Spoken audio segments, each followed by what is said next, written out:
रानू चिड़िया अपने बेटे के साथ घर के बाहर बैठी हुई है। गौरी कौवी अपने बालों पर सफेद रंग लगाती है और बूढ़ी होने का नाटक करती है। वो रानू चिड़िया के पेड़ के पास जाकर बेहोश होने का नाटक करती है। कौवी को वहाँ पड़ा हुआ देखकर रानू चिड़िया और उसका बेटा भी वहाँ आ जाते हैं। माँ जी उठिए, आप कहाँ से आई हैं? आपको क्या हुआ है? मैं पुराने जंगल से आई हूँ, मेरे साथ बहुत बुरा हुआ। बहुत बुरा हुआ? माँ जी क्या हुआ आपके साथ? मेरे बेटे और बहू ने मुझे घर से निकाल दिया। अब मेरा कोई घर नहीं है। मैं कई दिनों से भूखी हूँ। मैं उड़ते उड़ते इस जंगल में आ गई और मुझे चक्कर आ गए तो मैं यहाँ गिर गई। अब से आप मेरे साथ रहोगी। मैं दाना लाऊंगी आपके लिए, मैं ख्याल रखूंगी आपका। चिड़िया आप बहुत अच्छी हो, मैं भी आपके घर का ख्याल रखूंगी। फिर गौरी कौवी चिड़िया के घर चली जाती है और उसी घर में रहने लगती है। रानू चिड़िया अपने बेटे के साथ दाना लेने जाती। वो जंगल जंगल घूमती, आते हुए वो कौवी के लिए भी दाना लेकर आती, जो बूढ़ी होने का नाटक कर रही थी। लो माँ जी, ये दाना मैं आपके लिए लेकर आई हूँ। तुम्हारा बहुत बहुत शुक्रिया चिड़िया, मुझे बहुत भूख लगी हुई थी। एक दिन जब चिड़िया अपने बेटे के साथ दाना लेने गई हुई थी, पीछे से एक कालो कौवा आता है। गौरी गौरी मेरी बात सुनो। धीरे धीरे बोलो, तुम यहाँ क्या करने आए हो? वो चिड़िया आती ही होगी। काम कहाँ तक पहुँचा है? मैंने चिड़िया का विश्वास हासिल कर लिया है। बस कुछ ही दिनों की बात है। मैं चिड़िया और उसके बेटे को जहर देकर मार दूंगी, फिर ये घर हमारा। जल्दी करो, मैं बिना घर के बड़े मुश्किल से रात गुजारता हूँ। अब तुम जाओ यहाँ से, अगर किसी ने देख लिया तो गड़बड़ हो जाएगी। कालू वहाँ से चला जाता है। तक नदी पर बैठी हुई थी। रानू चिड़िया न जाने क्यों मुझे वो बूढ़ी कभी ठीक नहीं लगती।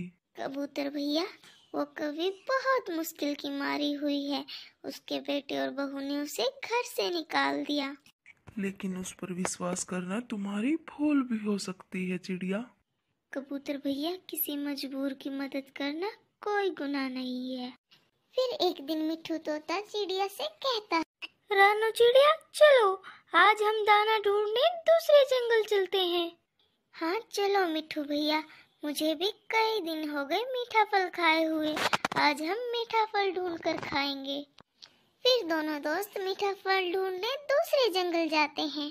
रास्ते में बैठी हुई एक बुलबुल रो रही थी। फिर कबूतर और चिड़िया बुलबुल के पास जाते हैं।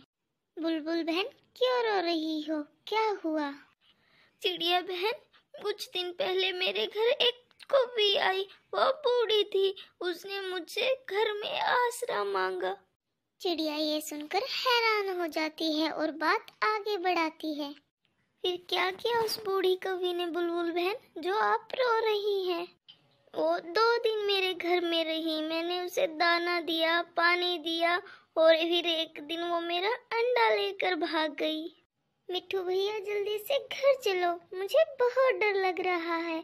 कहीं वो कभी वही ना हो जो मेरे घर में है। चिड़िया रानी जल्दी चलो, हमें जल्दी घर जाना होगा। कुकू घोंसले में लेटा हुआ था।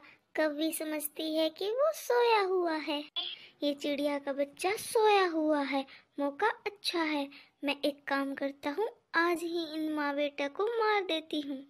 गौरी कौवी अपने सामान से जहर की बोतल निकालती है और आहिस्ता आहिस्ता जाकर चिड़िया के बनाए हुए चावलों में वो जहर डाल देती है। कुकू अभी तक सोया नहीं था, वो जाग रहा था। वो कौवी की सारी बातें सुन रहा था और उसे देख भी रहा था।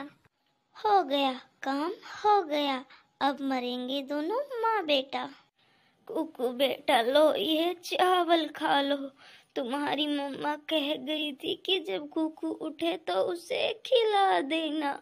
कुकू जानता था कि कवि ने इन चावलों में जहर मिला दिया है। कुकू कहता है, कवि माँ जी, मेरी मम्मा को आने दो, हम दोनों माँ बेटा इकट्ठा ही खाना खाते हैं।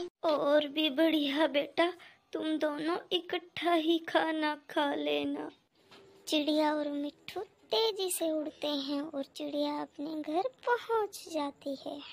कुकू भागकर अपनी मम्मा के गले लग जाता है। मम्मा, जहर, कवि माँ जी ने चावलों में जहर मिला दिया है, ये हमें मारना चाहती है। चिड़िया आगे बढ़कर कवि के सामान से जहर की बोतल निकाल लेती है। मैं तो काली कवि, तुम्हें तो इसकी सजा मिलेगी। जिसके घर में खाते हो उसी को नुकसान पहुंचाते हो।